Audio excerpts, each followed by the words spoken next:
Hi hello എല്ലാവർക്കും നമസ്കാരം. ഇന്ന് നമ്മൾ ഉണ്ടാക്കാൻ പോകുന്നത് വളരെ ടേസ്റ്റി ആയിട്ടുള്ളതും എളുപ്പത്തിൽ ഉണ്ടാക്കാൻ പറ്റുന്നതുമായ പപ്പടത്തോരൻ. അതെങ്ങനെയാണ് ഉണ്ടാക്കുന്നതെന്ന് നോക്കാം. ഈ വീഡിയോ കണ്ട് ഇഷ്ടമായാൽ എല്ലാ പേരും ലൈക്ക് ചെയ്യണം, ഷെയർ ചെയ്യണം, സബ്സ്ക്രൈബ് ചെയ്യണം. നമുക്ക് വീഡിയോയിലേക്ക് പോകാം. ഞാനിവിടെ ഒരു മിക്സിയുടെ ജാർ എടുത്തിട്ടുണ്ട്. അതിലേക്ക് ഒരു ചെറിയ തേങ്ങയുടെ ഒരു മുറി തേങ്ങ എടുത്തിട്ടുണ്ട്. ഇനി ഇതിലേക്ക് 1 ടീസ്പൂൺ മുളക് പൊടി, 1/4 ടീസ്പൂൺ മഞ്ഞൾപ്പൊടി,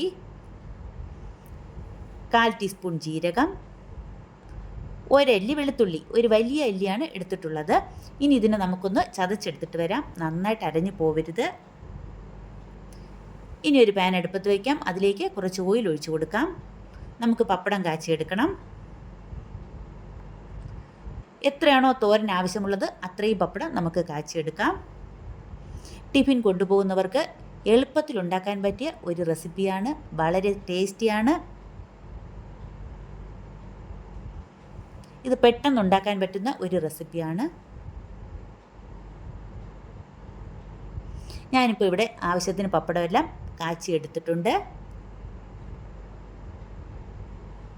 ഇനി ഒരു പാൻ അടുപ്പത്ത് വയ്ക്കാം. അതിലേക്ക് കുറച്ച് വെളിച്ചെണ്ണ ഒഴിച്ചു കൊടുക്കാം. ഇതിലേക്ക് 1/2 ടീസ്പൂൺ ഉഴുന്നുപരിപ്പ്. ഉഴുന്നുപരിപ്പൊന്ന് മൂത്ത് കിട്ടട്ടെ. 2 വറ്റൽമുളക്,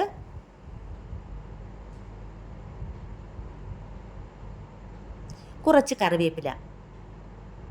ഇത്രയും ഇട്ടതിന് ശേഷം നമ്മൾ നേരത്തെ അരച്ചു വച്ചിരിക്കുന്ന കൂട്ട് ഇതിലേക്ക് ഇട്ട് കൊടുക്കാം.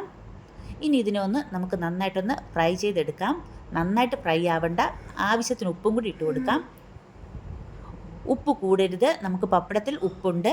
അതുകൊണ്ട് ആവശ്യത്തിന് കുറച്ച് ഉപ്പ് മാത്രം ഇട്ടാൽ മതി. അതിനുശേഷം നമുക്ക് ഉപ്പ് നോക്കിയതിന് ശേഷം മാത്രം പിന്നീട് ഉപ്പിട്ട് കൊടുക്കാം. തേങ്ങയുടെ പച്ചച്ചുവയൊക്കെ ഒന്ന് മാറട്ടെ.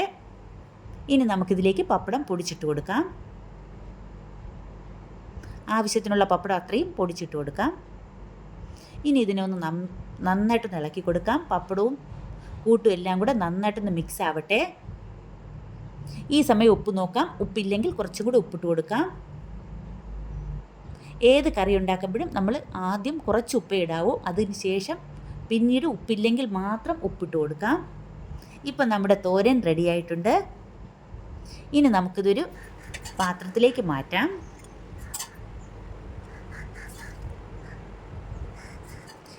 ഈ വീഡിയോ ഇഷ്ടമായാൽ എല്ലാ പേരും ലൈക്ക് ചെയ്യണം, ഷെയർ ചെയ്യണം, സബ്സ്ക്രൈബ് ചെയ്യണം.